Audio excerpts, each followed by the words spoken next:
Today we're going to talk about how to get rid of this toenail fungus. Toenail fungus is really not a problem of the toenail. It's a systemic problem. And so if you just treat it right here in this location, you may or may not be successful long term. And one of the big problems of treating the toenail fungus with medication is if you're going to be treating it for a period of time, which is usually about 3 months, there are side effects that come along with it, like liver damage. Wouldn't it be nice to do something that didn't have any side effects? Before we get to the solution, I want to quickly just go through a couple little facts that you need to know about toenail fungus. If you look up the actual cause, it'll say your feet are too sweaty, and then you all of a sudden got this toenail fungus. A lot of people have sweaty, wet feet, and they don't get toenail fungus. This specific toenail fungus can invade the toenail, but it can also cause other skin infections. Jock itch, athlete's foot, infections in your beard, infections in the skin on your legs, and even your scalp. This specific microbe lives on protein, and in your nail, it just so happens to be pure protein. One of the problems that people have treating this topically is that the cream does not penetrate deep enough in the nail to kill off the microbe. This microbe is burying itself deep inside the protein part of the nail. And there's something very unique about this microbe and how it survives. It has the ability to evade or escape your immune system defense. And there's several mechanisms that it uses. One is it grows really slowly over time, so your immune system doesn't necessarily see it. Number two, it has the ability to suppress your T cells. The other thing that it can do is it can go into a dormant state and then wait for the right moment to come out of remission.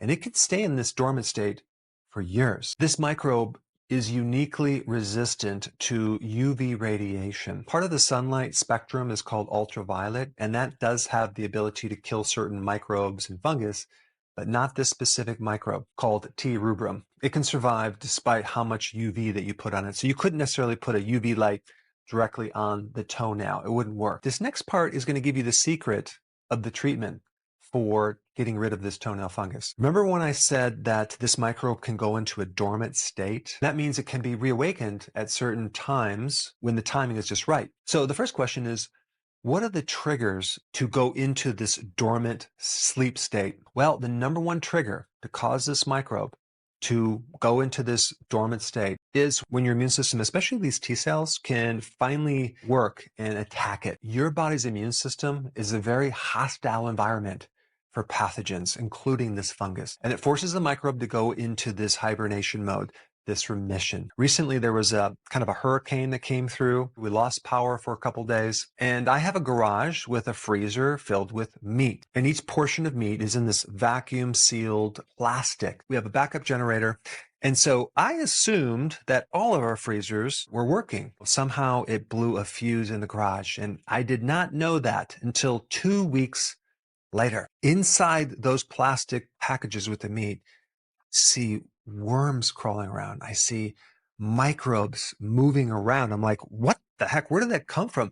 They couldn't have actually invaded that plastic because I had them so protected. Well, those microbes were already in there in a dormant state. And so much of the microbes that we have, even in our body, the good bacteria also can go in a dormant state. Apparently, some of the bacteria around that meat woke up with the trigger of having a certain warmer temperature. And so one goal is to take this fungus and put it into a dormant state. If someone were to put some antifungal cream or take antifungal medication, that would also put it into a dormant state, not necessarily kill it. Then when you stop taking the medication, it doesn't stay in a dormant state. It comes out of remission. Another thing that will cause it to go into a dormant state is having the environment being cooler and dry. So then the next question is, how do we wake up this microbe that's dormant on your toenail? Well, we actually can change the environment. We warm up the environment. We make it moist. We add a little sweat in there and it can wake it up. But having a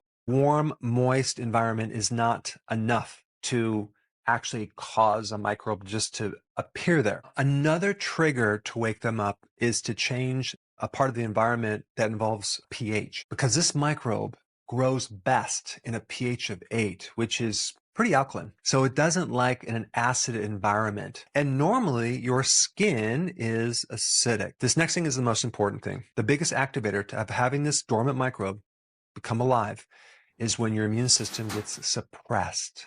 How does your immune system get suppressed? Stress, being a diabetic, being overweight, taking in an antibiotic, because now we killed off all the bacteria, and the bacteria are there to keep this fungus in check. So if you have an imbalance there, this is when we get an overgrowth of certain fungus. But the biggest thing that will reawaken dormant microbe, especially a fungus, is having a vitamin D deficiency. Your immune system becomes suppressed. Vitamin D is the most important nutrient to support and allow the immune system to work. In the toenail, you have a lot of receptors for vitamin D, and these funguses have a unique strategy of downgrading the vitamin D receptors. Not only is this microbe shutting down your immune system, but it's shutting down the ability to use vitamin D. The goal is just to be able to activate your immune system army against this darn pathogen. That's all we're trying to do. And make the environment so hostile for this fungus that it just stays in a dormant state. You don't want to just take a regular amount of vitamin D3. You need to take more vitamin D, at least 25,000 international units every single day. Now, some people need to take even a little bit more. But what this is going to do, it's going to build up your immune system to the point where this fungus has no choice but to go into a dormant state. And we're doing this systemically all over because it's not really a local problem. It's a whole body problem. And I don't know if this is true because I don't have a lot of information, but if you could find liquid vitamin D and put it on your toenail topically, I'm not 100% sure if it would speed things up, but it's worth a try. Based on certain case studies and other reports of people using higher doses of vitamin D3, there's been a pretty good success at ridding this toenail fungus and doing it without side effects, because in the end, you have your immune system back. There's some other things that I'm going to recommend as well. Zinc, but not just any type of zinc. Zinc Pyrithione. This form of zinc is just not talked about very often, and sometimes they put it into a cream, sometimes they will put it into a certain soap, which probably would be a good idea, but it has very powerful antifungal properties. Here we have the vitamin D to help you from the inside out with the immune system, and then from the outside in, we use zinc topically. The other thing I'm going to recommend is to get some shoes that are breathable, because we want to change the temperature and we want to keep the feet as dry as possible.